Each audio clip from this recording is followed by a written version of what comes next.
आज प्रातः काल से ही मैं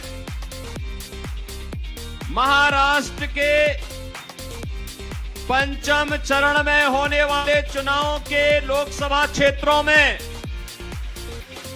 भारतीय जनता पार्टी और सहयोगी दलों के प्रत्याशियों के समर्थन में श्री चंद्रशेखर बावनकुले जी के साथ अलग अलग चुनावी सभाओं को संबोधित करते हुए आ रहा हूं।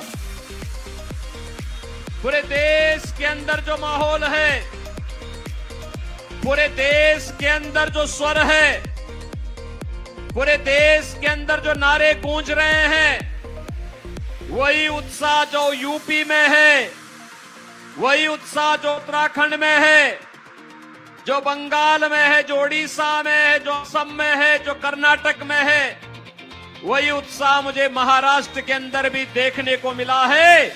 और चारों ओर एक ही नारा गूंज रहा है कि फिर एक बार, फिर एक बार, फिर एक बार और अब की बार, अब की बार।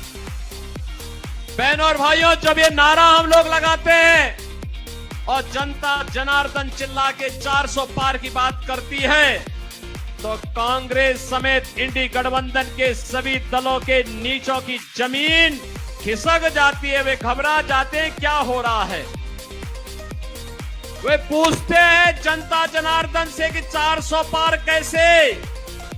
तो जनता जनार्दन कहती है कि जो राम को लाए हैं, जो राम को लाए हैं, जो राम को लाए हैं, हम उनको लाएंगे। और यूपी में तो नारा गूंजता है। मैं दक्षिण भारत में भी गया था, पूर्वी भारत में भी गया था, और आज मुझे महाराष्ट्र में भी सुनने को मिला है कि राम भक्ति ही राज करेगा दिल्ली के। तो बहनों और भाइयों, ये चुनाव राम भक्तों और राम द्रोहियों के बीच में आकर के अब सिमट गया है। जो राष्ट्र भक्त है वही राम भक्त है, और जो राम भक्त है वही राष्ट्र भक्त है। और देखो, एक राष्ट्र भक्त आपके बीच में भारतीय जनता पार्टी का प्रत्याशी बनकर के उत्तर मध्य मुंबई से भी इसे उज्जवल निकम के रूप में आपके बीच में आए हैं।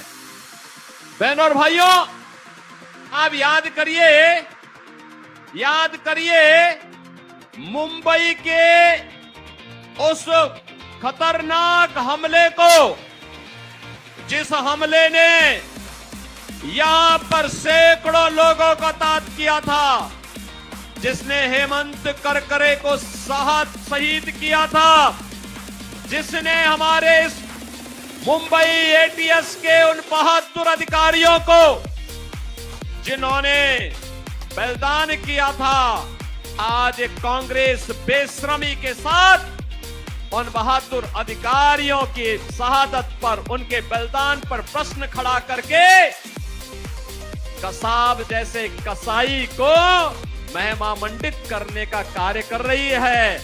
और उसको फांसी के फंदे तक पहुंचाने का काम क्या था श्री उज्जवल निकम ने।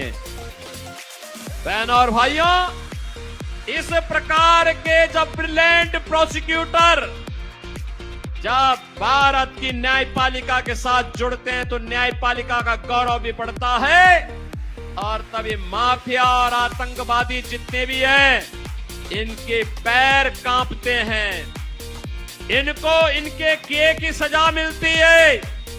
और मुंबई के हमलों के गुनाहगारों को उनकी उचित सजा दिलाने वाला,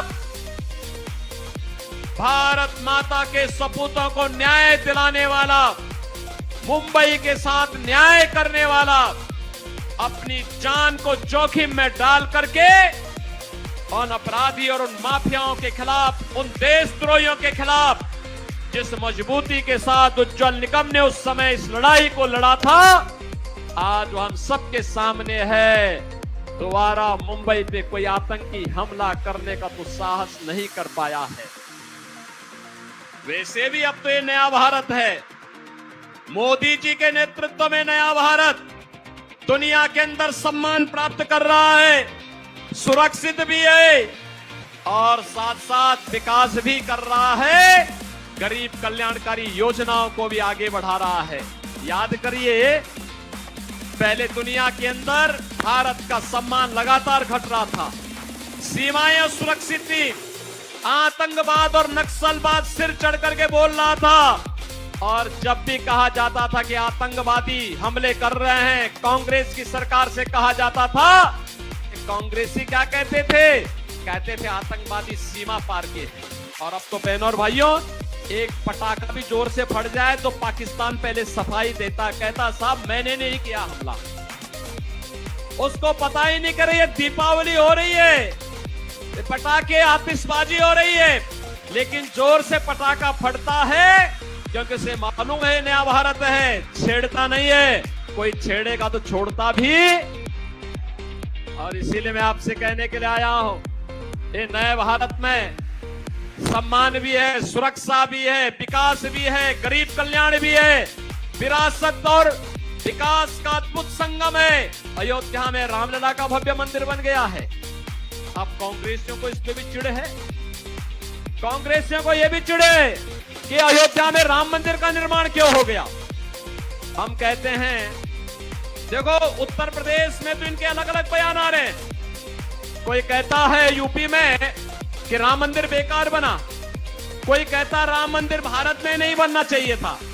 मैंने कहा देखो, मोदी जी के नेतृत्व में हमें राम मंदिर जहां बनाना था हमने बना दिया है, जन्मभूमि में बनाना था बना दिया। मैं कांग्रेसियों से ही कहता हूं, भाई आपको मौका है, आप भी इटली में एक राम मंदिर का निर्माण करा दीजिए। और राम मंदिर से चिढ़ है तो वहां बजरंग बली का ही एक मंदिर बना दीजिए। लेकिन बहनों और भाइयों, भगवान इनको सद्बुद्धि नहीं देंगे।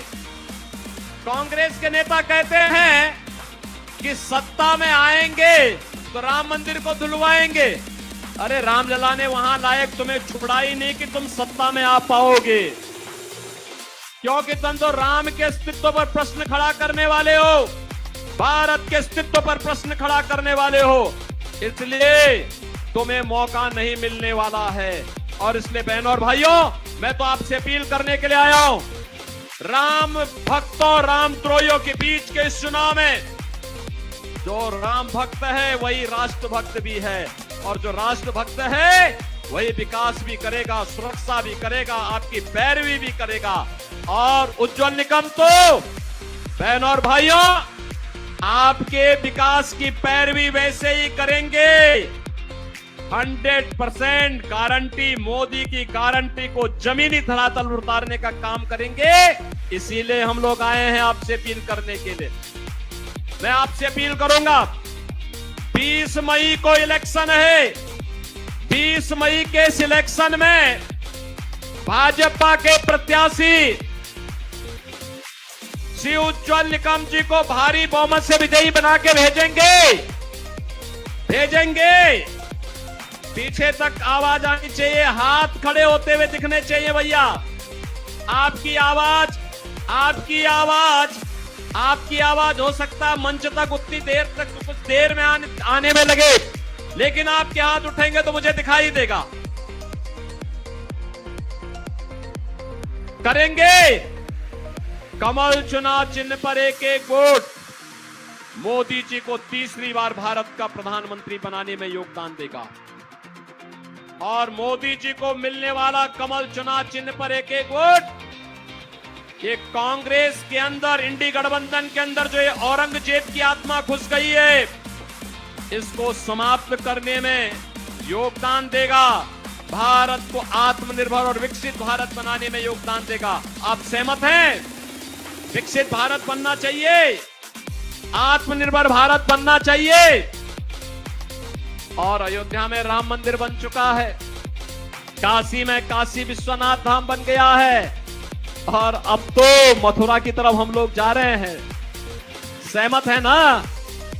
सहमत है ना? तो कृष्ण कन्हैया भी अब इंतजार नहीं करने वाले हैं। सहमत हैं? तो बहनों और भाइयों, विरासत और विकास के इस अद्भुत संगम को मोदी जी के नेतृत्व में फिर से भारी बहुमत से विजयी बनाने की अपील करने के लिए मैं आया हूं। सभी लोग कमल चुनाव चिन्ह पर से उज्जवल निकम को भारी बहुमत से विजयी बनाने की अपील कर रहा हूं। आप में से कितने लोग अयोध्या में रामलला के विराजमान होने के बाद कितने लोग अयोध्या गए हैं? और मैं फिर आपको आमंत्रित करने के लिए आया हूं, उज्जवल निकम जी को सांसद बनाइए। और मैं फिर उनसे कहूंगा कि अपने यहाँ के जितने भी एमएलएज हैं उनके साथ में यहाँ की जनता जनार्दन को ट्रेन बुक करके अयोध्या आइए, अयोध्या की सारी व्यवस्था हम लोग देखेंगे।